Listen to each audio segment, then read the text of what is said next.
Баршаңызға сәлем, қалдарыңыз қалай, каналыма қош келдіңіздер. Бүгін өте дәмді әрі жасалу оңай пончиктер жасайтын боламын. Қазақша контенттің дамуына үлес қосып, мен салған видео рецептеріме лайк басып, пікір жаза отырыңыздар және каналға да тіркелуді ұмытпаңыздар. Ең алдымен жылы сүтке ашытқы, тұз, қантты қосып араластырып аламыз.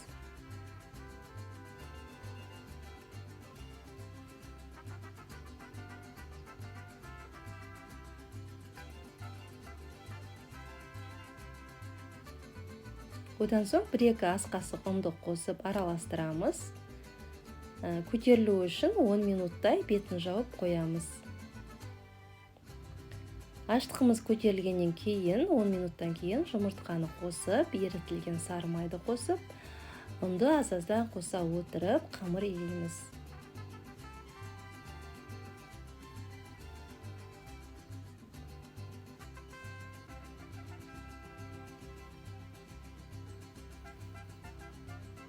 Ұнды қосқан кезде байқау керек, қамырымыз қатты тығыз болмауы қажет.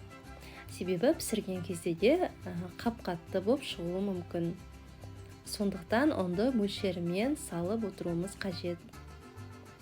Осы пончикке қажетті заттардың барлығын және мөлшерін видеоның астында описание бөліміне қалдыратын боламын. Қамырды илеп болған соң бетін жауып 1-1,5 сағатқа орап жылы жерге қоямыз. Міне қамырымыз осындай жұмсақ болуы қажет. Қамырымыз көтерілді, енді ұнды сеуіп, қамырды оқтаумен жайып аламыз. Қатты жұқа етіп жаюдың қажеті жоқ. Қалыңдығы 1-1,5 сантиметрдей етіп жайып шығамыз. Одан соң домалақ формамен немесе осындай ыдыспен домалақ форма шығарып аламыз. Одан соң ортасында осындай насаткамен немесе бутылканың қақпағымен ойып аламыз.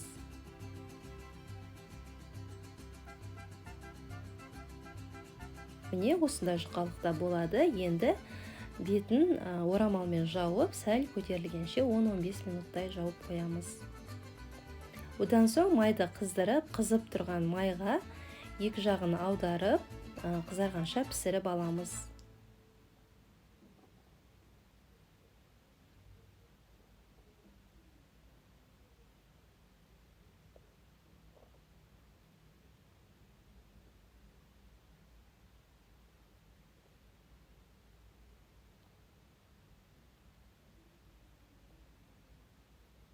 Пончиктерімізді пісіріп алдық. Енді қалауымызша бетіне қант ұнтағын сеуіп, шоколадты ерітіп, бетіне жағып шықтым. Пончиктер жұмсақ әрі өте дәмді болып шықты. Видео ұнаса лайк басып, пікір жаза отырыңыздар және каналға да тіркелуді ұмытпаңыздар.